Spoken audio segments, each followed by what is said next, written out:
अखंड मंथन के सभी दर्शकों को नमस्कार।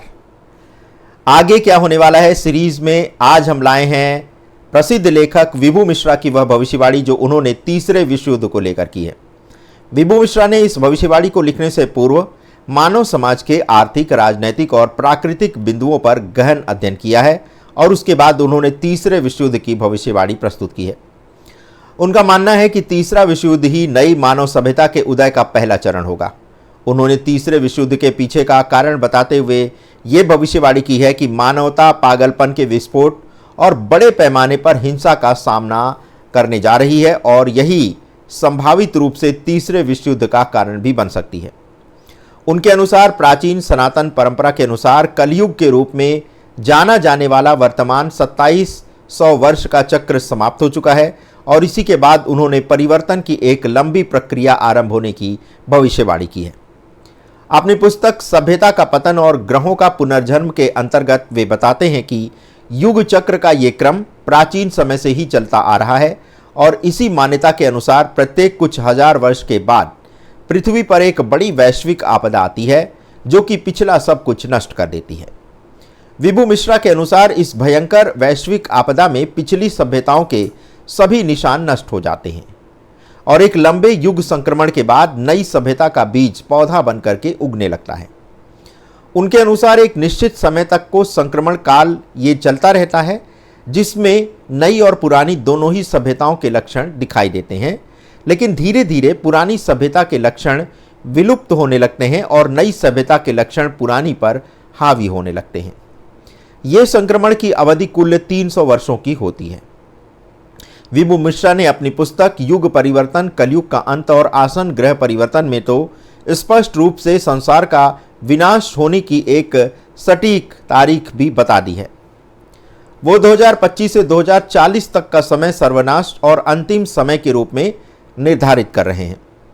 प्राचीन ग्रंथों के तथ्यों के माध्यम से वे बताते हैं कि वर्ष 2040 तक कलयुग की संरचनाएं और विचारधाराएं युद्धों, प्राकृतिक आपदाओं और धूमकेतु के पृथ्वी पर गिरने के कारण मानव सभ्यता पूरी तरह से नष्ट भी हो सकती है।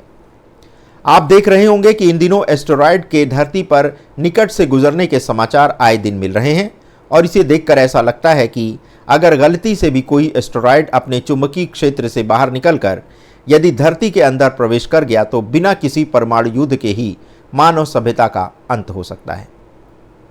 लेकिन वे ये भी लिखते हैं कि इतनी बड़ी विनाशकारी घटना के बाद भी कुछ अति बुद्धिजीवी और सकारात्मक ऊर्जाओं से परिपूर्ण लोग बच भी जाएंगे जो कि नई सभ्यता के बीज बनेंगे और उन्हीं के द्वारा अगले स्वर्ण युग की नींव भी रखी जाएगी। विभू मिश्रा के अनुसार यही वो महामानव होंगे जिनके मस्तिष्क में इस नए युग की नींव रखने के बीज पहले से ही बो दिए गए हैं और विनाश के बाद अंकुरित होकर यही बीज एक नई धरती और एक नए मानव सभ्यता के रूप में उदय होने वाले हैं। एक नई पृथ्वी हमें विरासत में मिलेगी जिसमें एक नई अधिक विकसित मानव सभ्यता का भी उदय होने वाला है।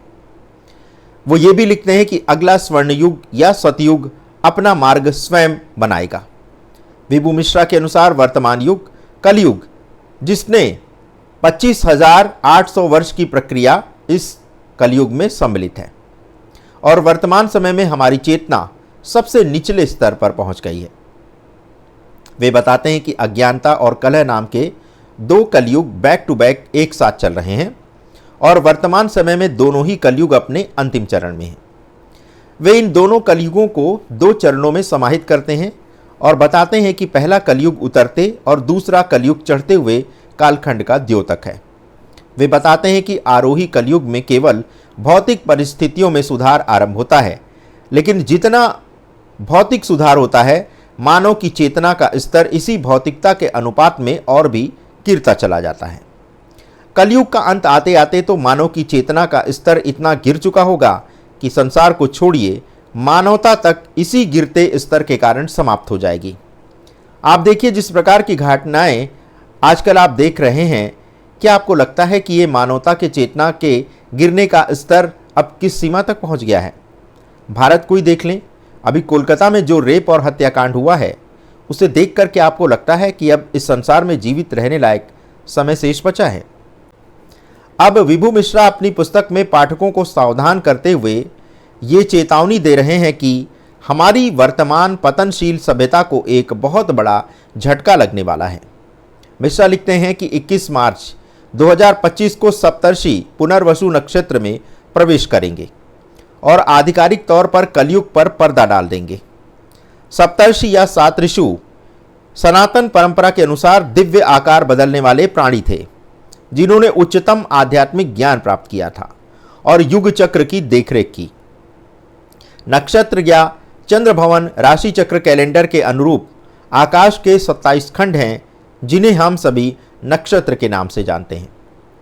विभू मिश्रा के अनुसार चूंकि 2025 के बाद कलयुग की ऊर्जाएं क्षीण हो जाएंगी, इसलिए दुनिया के मामलों को नियंत्रित करने वाले अत्याचारियों और तानाशाहों को ये लगने लगेगा कि उनकी बुरी योजनाएं अब पहले की तरह आसानी से सफल नहीं हो रही हैं। उनके झूठ उजागर होने लगेंगे और उनका प्रचार अब उतना प्रभावी नहीं रहेगा जितना पहले था। इसी के साथ साथ अधिक लाभ कमाने के लिए रचे गए षड्यंत्रों का भी पर्दाफाश होने लगेगा, तो ऐसे में उन्हें संसार भर के लोगों के बढ़ते विरोध का भी सामना करना पड़ेगा। लोग स्वयं की रक्षा के लिए आगे आने लगेंगे। धोखे, अन्याय, अनीति और अत्याचार के विरुद्ध आम लोग आवाज उठाने लगेंगे और धोखे, अन्याय, संसाधनों के शोषण, भड़काने वाली क्रांतियां और झूठे झंडे वाले आतंकवादी हमलों को समाप्त करने की लोग मांग करने लगेंगे। जब ऐसी स्थिति आ जाएगी तब मानवता पहले से कहीं अधिक ध्रुवीकृत हो सकती है, जिसके कारण समाज में अधिक अस्थिरता और आर्थिक गतिविधियां कमजोर पड़ने लग सकती हैं। मानवता के पागलपन और बड़े पैमाने पर हिंसा का विस्फोट आमतौर पर युग के अंत की अवधि में ही होता है। जो स्थितियां अभी संसार भर के देशों में दिख रही हैं, वे भी तो इसी ओर संकेत कर रही हैं। आप देखिए, सारे संसार में अचानक से युद्ध के नए नए मोर्चे खुलने लगे हैं। जहां शांति थी वहां भी अब हाहाकार मचा हुआ है। प्रकृति आश्चर्यजनक रूप से परिवर्तित हो रही है और उसका तांडव अब आए दिन देखने को मिल रहा है। वे लिखते हैं कि युग परिवर्तन चक्र का एक सिरा उल्का पिंडों के घने कोर यानी डार्क मैटर से गुजरने वाली पृथ्वी से भी जुड़ा हुआ है। ऐसे में कई विशाल निष्क्रिय धूमकेतु और पूर्ण आकार के क्षुद्र ग्रह धरती से टकराकर भी एक बड़ी तबाही मचा सकते हैं। और आश्चर्य की बात यह है कि इसमें से कुछ के बारे में तो विज्ञान भी पता नहीं लगा पाएगा और ये हमारे राडार सिस्टम से भी अछूते रहेंगे। जून 1908 में ऐसा ही एक एस्टेरॉयड धरती से टकराया था, जिसने सुदूर साइबेरियाई जंगल के 2150 वर्ग किलोमीटर क्षेत्र को नष्ट कर दिया था। विभू मिश्रा ये भी लिखते हैं कि पृथ्वी प्रत्येक 2500 से 3000 वर्षों में टॉरिड धारा के मूल के पास से होकर के गुजरती है, जिससे कुछ शताब्दियों तक अधिक तीव्र उल्कापात होता है। लेकिन धरती के सर्वनाश का जो समय विभू मिश्रा द्वारा दिया गया है, वह वैज्ञानिकों द्वारा दी गई समय सीमा से मेल नहीं खाता है। आयरलैंड के अमार्ग वेधशाला के खगोल शास्त्री बिल नेपियर ने बताया है कि अभी ऐसा समय आने में 1000 वर्ष का समय शेष है। लेकिन जो समय सीमा विभू मिश्रा द्वारा दी गई है, उससे भी तो इनकार नहीं किया जा सकता, क्योंकि वैसी परिस्थितियां तो अब दिखने लगी हैं। ऐसा नहीं है कि ऐसी भविष्यवाणियां युग चक्र के आधार पर ही की गई हैं, बल्कि विभिन्न धर्म ग्रंथों में भी धरती और मानवता के विनाश की चेतावनी हजारों वर्ष पूर्व ही दी जा चुकी है। ईसाई धर्म में ईसा मसीह के दूसरे आगमन की अंतिम समय की भविष्यवाणी में यह स्पष्ट रूप से लिखा गया है कि एक दिव्य प्राणी का धरती पर आगमन होने वाला है। इसे ही सनातन धर्म में कल्कि अवतार कहा गया है। यह भगवान विष्णु का अंतिम अवतार होगा और यह अवतार संभल ग्राम में होगा और यहीं से वे सफ़ेद घोड़े पर सवार होकर धधकती हुई तलवार लेकर निकलेंगे और सभी बर्बर और पापियों का संहार कर डालेंगे।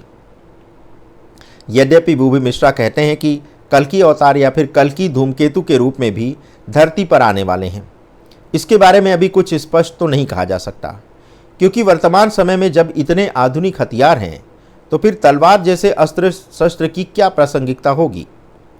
कुछ विशेषज्ञों का ये भी कहना है कि जब कल्कि का जन्म होगा तब तक आधुनिक युग की सारी प्रगति और हथियार नष्ट हो चुके होंगे। तो प्रश्न ये है कि जब आधुनिक युग की प्रगति ही नष्ट हो जाएगी तो फिर इसी के साथ भारी संख्या में लोग भी तो मारे जाएंगे।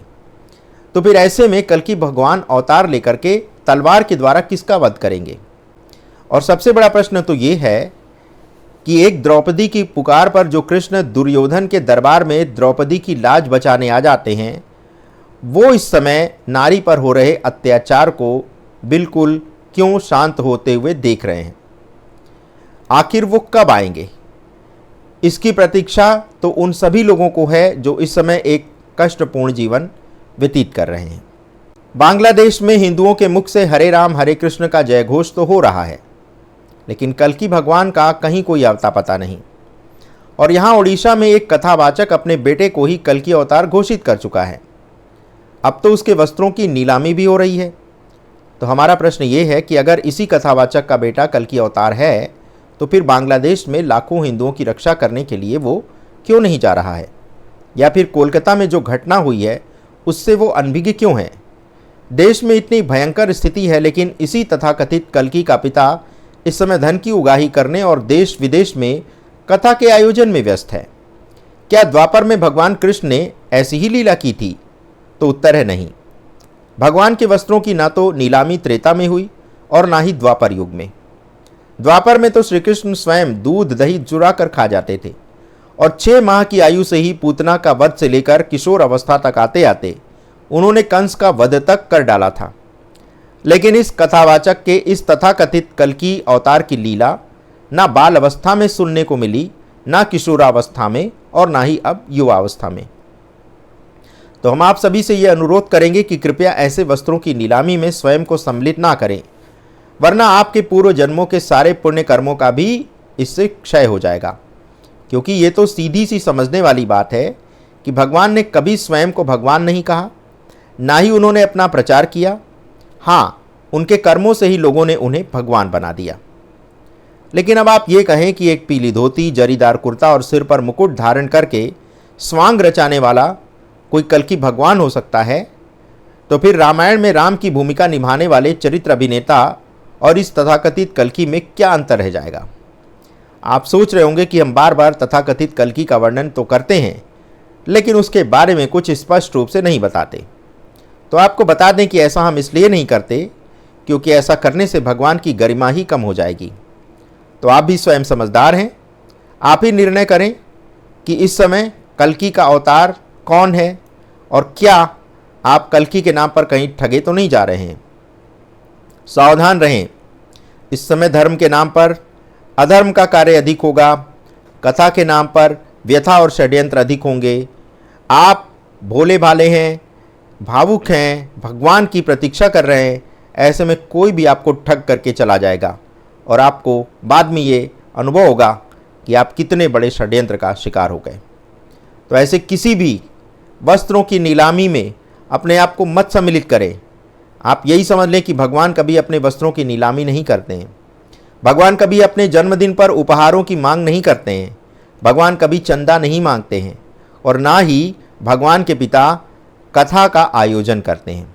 राजा दशरथ कौन से कथावाचक थे? जनक जी जो सीता जी के पिता थे वो कौन से कथावाचक थे? आइए कृष्ण के बात चलते हैं।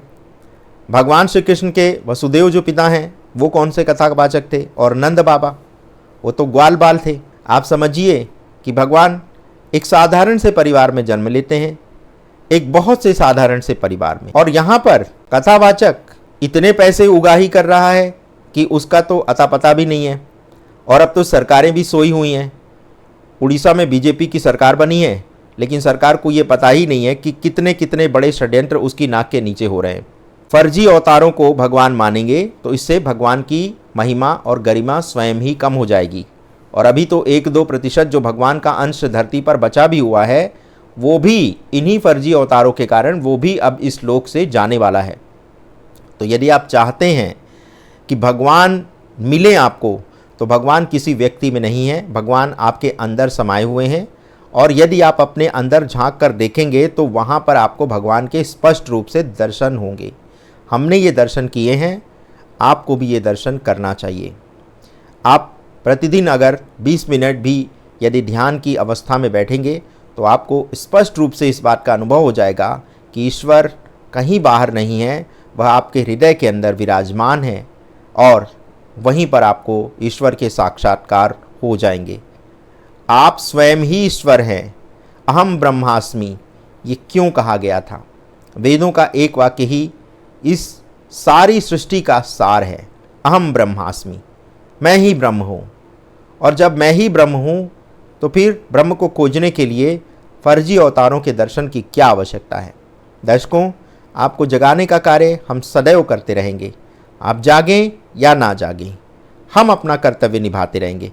तो आज के इस विशेष एपिसोड में बस इतना ही। विभू मिश्रा की कुछ और भविष्यवाणियों के साथ हम पुनः उपस्थित होंगे। तब तक के लिए हमें अनुमति दें। धन्यवाद। नमस्कार।